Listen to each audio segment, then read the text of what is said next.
ನಮಸ್ಕಾರ ರೀ. ನಮ್ಮವ್ರಿಗೆಲ್ಲ ನಮಸ್ಕಾರ. ಈಗ ನೋಡ್ರಿ, ನಮ್ಮ ಪ್ಲಾಟ 102 103 ದಿವಸ ಐತ್ರಿ. ಇದು ನಮಗೇನು ಕಲರ್ ಒಳಗಾಗಲಿ ಅಥವಾ ಇದು ಶುಗರ್ ಒಳಗಾಗಲಿ ಏನೂ ಪ್ರಾಬ್ಲಮ್ ಅನಿಸಿಲ್ಲ ರೀ. ಈಗ ನಾವು ನಿನ್ನೆ 102 ದಿವ್ಸಿಗೆ ಶುಗರ್ ಚೆಕ್ ಮಾಡಿದೆವು ರೀ. ಶುಗರ್ ಚೆಕ್ ಮಾಡಿದಕ್ಕೆ ನಮ್ಗೆ 14, 15, 17, 18 ತನಕ ಶುಗರ್ ಬಂದದ. ಇದು ಮ್ಯಾಲಿನ ಗೊನೆ ಶುಗರ್ ರೀ. ಆಮೇಲೆ ಹೊಟ್ಟೆನ ಗೊನೆ ಇರ್ತಾವಲ್ಲ ರೀ ಒಳಗೇನು, ಅವು ತಪ್ಪಲ್ದಾಗಿದ್ದು ಸ್ವಲ್ಪ ಹಸಿರು ಜುಳುಕ್ ಇರ್ತಾವಲ್ಲ, ನಾವು ಯಾಕಂದರೆ ಬಿಸಿಲು ಇರೋಂಗಿಲ್ಲ, ಅದಕ್ಕೆ ಜಲ್ದಿ ಕಲರ್ ಬರೋಂಗಿಲ್ಲ. ಅವು ಏನೋ 12, 13, 11 ಈ ರೀತಿ ಶುಗರ್ ತೋರಿಸ್ಕೊಂಡದ. 103 ದಿನಕ್ಕಂದ್ರೆ ಒಂದು ಹಂತ ಕರೆಕ್ಟೇ ಇಲ್ಲ ರೀ, ಶುಗರ್ ಬರೋಬ್ಬರಿ ಅನಿಸ್ಯದ. ಆಮೇಲೆ ಆಟೋಮೆಟಿಕ್ ಕಲರ್ ಬರ್ಲಾಗತ್ತದ ರೀ. ಕಲರ್ದೇನು ಪ್ರಾಬ್ಲಮ್ ಇಲ್ಲ. ಪಲ್ಪ್ ಅಂದ್ರೆ ವೇಟೇಜು ಬರಾಗತ್ತದ ರೀ. ಹೀಗಾಗಿ ನಮ್ಗೆ ಭಾಳಷ್ಟು ಅನುಕೂಲ ಆಗ್ಯದ. ನಾವಂತರೂ ಇದು ಯಾವ ರೀತಿ ಕಲರ್, ಆಮೇಲೆ ಶುಗರ್ ಯಾವ ರೀತಿ ಮಾಡಬೇಕು, ನ್ಯಾಚುರಲಾಗಿ ಯಾವ ರೀತಿ ಕಲರ್ ಶುಗರ ಬರ್ಸ್ಕೋಬೇಕು, ನಾವೇ ಅಡ್ವಾನ್ಸಾಗಿ ಔಷಧ ಹೊಡೆದು ತರಿಸೋಕ್ಕಿಂತ ನ್ಯಾಚುರಲ್ ಆಗಿ ಬರಬೇಕು. ಹಾಗಾಗಿ ಅದಕ್ಕೆ ಯಾವ ರೀತಿ ಮಾಡ್ಬೇಕು ಅನ್ನೋದ್ರ ಬಗ್ಗೆ ನಿಮ್ಗೆ ಮೀಟಿಂಗ್ ಬಂದಿದ್ರಲ್ಲ ನಮ್ಮ ಪ್ಲಾಟ್ ನೋಡೋಕೆ, ಅವಾಗೂ ಸಾಕಷ್ಟು ರೈತರಿಗೆ ಎಕ್ಸ್ಪ್ಲೇನ್ ಮಾಡೀನಿ ರೀ, ಕೆಲವೊಂದು ವಿಡಿಯೋದಾಗೂ ಹೇಳಿನ. ಹಾಗಾಗಿ ನನಗೆ ಸಮಸ್ಯೆ ಅಂತರೂ ತೋರಿಸ್ಕೊಂಡಿಲ್ಲ. ಈಗ ನನ್ನ ಪ್ಲಾಟ್ ಒಳಗೆ 1% ಮಮ್ಮಿ ತೋರಿಸ್ತು. ಆ ಮಮ್ಮಿ ಸಲುವಾಗಿ ಏನು ತೋರ್ಸಲ್ಕೊಂದು ಕಾರಣ ಅದ. ಏನಂತಂದ್ರೆ ಈ ವರ್ಷ 74ನೇ ದಿನಕ್ಕೆ ನನ್ನ ಪ್ಲಾಟ್ನಾಗ ನೀರು ಇಳಿಲಿಕ್ಕೆ ಸ್ಟಾರ್ಟ್ ಮಾಡ್ಯದ. ಪ್ರತಿ ವರ್ಷ ಏನು ಮಾಡ್ತಿತ್ತು ರೀ, ನನಗೆ 78, 80 ದಿವ್ಸಿಗೆ ನೀರು ಇಳಿತಿತ್ತು. ಒಳಗೊಮ್ಮೊಮ್ಮೆ 82 ದಿನಕ್ಕೂ ಹೋಗ್ತಿತ್ತು. ಹಾಗಾಗಿ ಸ್ವಲ್ಪ ನಾ ಹರಿನೀರು ಬಿಡೋದ್ರಿಂದ 100 ದಿನಕ್ಕೆ ಸ್ವಲ್ಪ ನೀರು ಕಡಿಮೆ ಮಾಡ್ಕೊತ ಹೋಗ್ತೀವಿ ನಾವು. ಅದು ಏನಾಗ್ಬಿಡುತ್ತೆ ರೀ, 95 ದಿವ್ಸಿಗೆ ನೀರು ಸ್ವಲ್ಪ ಕಡಿಮೆ ಮಾಡಬೇಕಾಗಿತ್ತು. ಹಾಗಾಗಿ ಏನಾಗಿಬಿಡ್ತದು, ಸ್ವಲ್ಪ ನೀರು ಜಾಸ್ತಿಯಾಗಿ ಸ್ವಲ್ಪ ಮಮ್ಮಿ ಕಾಣಿಸ್ಕೊಳ್ಳೋದ್ರಾಗ ನಾನು ನೀರು ಕಂಟ್ರೋಲ್ ಮಾಡ್ಕೊಂಡು ಒಂದು ಔಷಧ ಹೊಡ್ಕೊಂಡೆ. ಒಂದು ಸ್ವಲ್ಪ ಪ್ರಾಬ್ಲಮ್ ತೋರಿಸ್ಕೊತು. ಅದರದ್ದೇನು ಜಾಸ್ತಿ ಏನು ಆಗಲಿಲ್ಲ, ಅಲ್ಲಿಗೆ ನಿಂತು ಬಿಟ್ಟದ. ಈಗ ನಾನು ಪ್ಲಾಟ್ ಒಳಗೆ ಹರಗಾಕತ್ತೀನಿ ರೀ, ಹರಳಗಾಗಿ ಹರಗಾಕತ್ತೀನಿ. ಹರಗೋದ್ರಿಂದ ನಮಗೇನು ಲಾಭ ಮತ್ತು ಏನು ಲಾಸ್ ಆಗ್ತದ, ಎರಡರ ಬಗ್ಗೆ ನಾವು ಇದ್ರಾಗ ಚರ್ಚೆ ಮಾಡೋಮಂತ್ರಿ. ಈಗ ನೋಡ್ರಿ, ಹರಗೋದ್ರಿಂದ ಇದನ್ನು ಈಗಂತರೂ ಮಾಡಾಕತ್ತಿಲ್ಲ ರೀ, 3-4 ವರ್ಷದಿಂದ ಈ ರೀತಿ ಮಾಡ್ತೀನಿ. ನನ್ನ ಜಮೀನಂತರೂ ಭಾಳಷ್ಟು ರೈತರು ಬಂದು ನೋಡ್ಕೊಂಡು ಹೋಗಿರಿ, ಹೆಂಗೆ ಅದ ಅನ್ನೋದು ಗೊತ್ತದ. ಜಾಸ್ತಿ ನೀರನ್ನೂ ಹಿಡ್ಕೊಳಂಗಿಲ್ಲ, ಕಮ್ಮಿ ನೀರು ಬಿಟ್ಟರು ನಡೆಯಂಗಿಲ್ಲ. ಒಂದು ಮಧ್ಯಮ ಅಂದ್ರೆ ಮಡ್ಡಿ ಜಮೀನು ರೀ ನಂದು. ಅಂದ್ರೆ ಈ ಕಡೆ ಮಡ್ಡಿನೂ ಆಗಲ್ಲ, ತೆಗ್ಗೂ ಆಗಂಗಿಲ್ಲ ರೀ. ಈ ಕರಿಮಣ್ಣಿನ ಜಮೀನಾಗಲ್ಲ, ಮಧ್ಯಮದಾಗ ಅದ. ಇದಕ್ಕೆ ನಾವೇನು ಮಾಡಾಕತ್ತೀನಿ ರೀ, 2 ಹರಿನೀರು ಕೊಟ್ಟೀನಿ ನಾ. 65, 66 ದಿವ್ಸಿಗೊಮ್ಮೆ ಹರಿನೀರು ಕೊಟ್ಟೀನಿ ರೀ. ಮುಂದೆ 75 ದಿವ್ಸಿಗೊಮ್ಮೆ ಹರಿನೀರು ಕೊಟ್ಟೀನಿ. ಆ ಟೈಮ್ದಾಗ ನೀರು ಇಳಿಯೋಕೆ ಸ್ಟಾರ್ಟ್ ಮಾಡಿತ್ತು, ನಾನು ನೀರು ಕೊಟ್ಟೀನಿ ರೀ. ಆಮೇಲೆ ನಮ್ಗಂತರೂ ನಡುವಂತರೂ ಸ್ವಲ್ಪ ಟ್ಯಾಕ್ಟ್ರ್ ಓಡಾಡ್ತದಲ್ಲ, ಆ ಜಾಗನಾಗ ಸ್ವಲ್ಪ ಹುಲ್ಲು ಬೆಳೆದಿರ್ತದೆ. ಅದು ಮುಂದೆ ಬೀಜ ಆಗಿ ಮುಂದೆಲ್ಲ ಸಮಸ್ಯೆ ಆಗ್ತದೆ. ತ್ರಿಪ್ಸು ಅದು ಇದು ಭಾಳಷ್ಟು ಸಮಸ್ಯೆಗಳು ತೋರಿಸ್ಕೊತದೆ. ಅದನ್ನು ಒಂದೇನದ, ನಾವು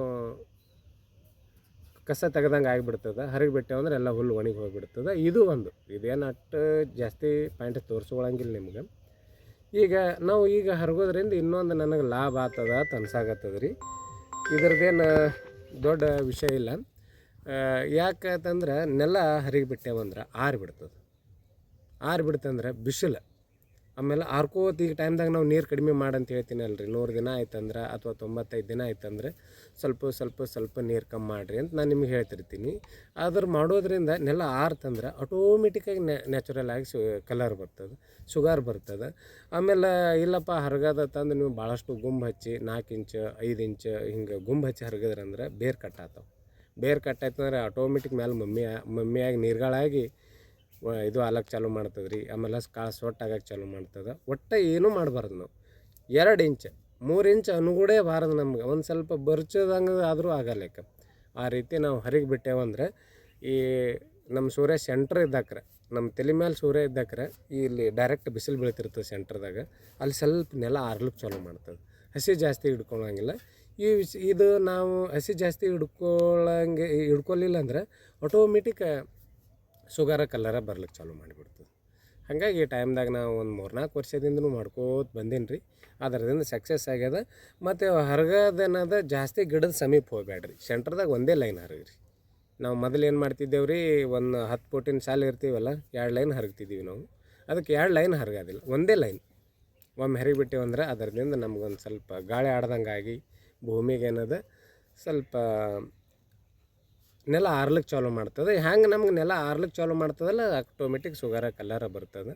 ಈ ರೀತಿ ನಾವು ಮಾಡ್ಕೊಳ್ಳೋದ್ರಿಂದ ಆಮೇಲೆ ಇದು ಎರಿ ಮಣ್ಣು ಎರಿ ಜಮೀನು ಇರ್ತಾವಲ್ಲ ರೀ, ಜಾಸ್ತಿ ನೀರು ಹಿಡಿತಾವಲ್ಲ ಅಂಥವರೆಲ್ಲ ಈ ರೀತಿ ಮಾಡಿದ್ರೆ ಅನುಕೂಲ. ನಾವೊಮ್ಮೆ ಉಮ್ದಿಗೆ ಹೋಗಿದ್ದೆ ರೀ. ಉಮ್ದಿಗೆ ಹೋದಾಕ್ರಲ್ಲಿ ಒಬ್ಬರು ರೈತರು ಏನು ಮಾಡಿರು, ಬೆಡ್ರಾಮ್ ಹೊಡೆದ್ಬಿಟ್ಟಿರು ಅವ್ರು ನಡುವ ನಿಕ್ಕ ಎರಿ ಜಮೀನು. ಅವ್ರದ್ದೊಂದು 10-12 ಫೂಟ್ ಗುಂಪು ಮಣ್ಣು ಇರ್ತದೆ, ಮಣ್ಣಿತ್ತದ. ಅವ್ರೊಂದು 70 ದಿವ್ಸಿನ ಪ್ಲಾಟ್ ಇತ್ತು. ಆ ಟೈಮ್ದಾಗ ಜಾಸ್ತಿ ಅವರು ಡ್ರಿಪ್ ಮುಖಾಂತರ ನೀರು ಕೊಡ್ತಾ ಇರುತ್ತೆ. ಇದಕ್ಕೆ ನೀರು ಕೊಡ್ತಿತ್ತಿಲ್ಲ ರೀ, ಅವರು ಹರಿ ನೀರು ಕೊಡ್ತಿತ್ತಿಲ್ಲ. ಅವ್ರು ಏನು ಮಾಡಿಬಿಡ್ತಾರೆ, ಬೆಡ್ರಾಮ್ ಹಾಕಿ 2 ಸಾರಿ ಹೊಡೆದು ಬಿಡ್ತಾರಂತವ್ರು.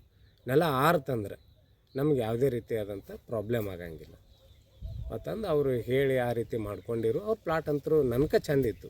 ಈಗೇನು ಅದ ಕಾಣಿಸ್ತಲ್ಲ ರೀ ನನ್ನ ಪ್ಲಾಟ್, ಇದಕ್ಕೂ ಚೆಂದಿತ್ತು. ಈ ರೀತಿ ಅವ್ರು ಮಾಡ್ಕೊಳ್ಳೋದ್ರಿಂದ ಅಥವಾ ಈ ರೀತಿ ಹರಗೋದ್ರಿಂದ ಇಂಥ ಲಾಭಗಳು ಅದಾವೆ. ಆದ್ರೆ ಬೇರೆ ಮಾತ್ರ ಕಟ್ ಆಗಬಾರ್ದು ನೋಡಿರಿ ಜಾಸ್ತಿ. ಅಟ್ಟೆ 2 ಇಂಚ್ನಾಗ ನಾವು ಹರಿಗೆ ಕುಲ್ಲಾಗಬೇಕು ರೀ. ಈ ರೀತಿ ಮಾಡ್ಕೊಳ್ಳೋದ್ರಿಂದ ನಮಗೇನದ, ಈ ರೀತಿ ಮಾಡ್ಕೊಳ್ಳೋದ್ರಿಂದ ನಮಗೆ ಈ ರೀತಿ ಗಿಲ್ಲಾರ ಬರ್ತದೆ ಅಂತ ಹೇಳ್ತಾ ಈ ವಿಡಿಯೋ ಇಲ್ಲಿಗೆ ಮುಗಿಸ್ತೀನಿ. ನಮಸ್ಕಾರ.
ಎರಡು ಸಾಲ ಹೊಡಿ, 2 ಸಾಲ ಹೊಡೆದು ಬಂದುಬಿಡು. ನಾವು ಜಳಕ ಮಾಡ್ತೀನಿ. ಯಾಕೋ ನಗಡು ಬಂದವ ನೋಡಿ.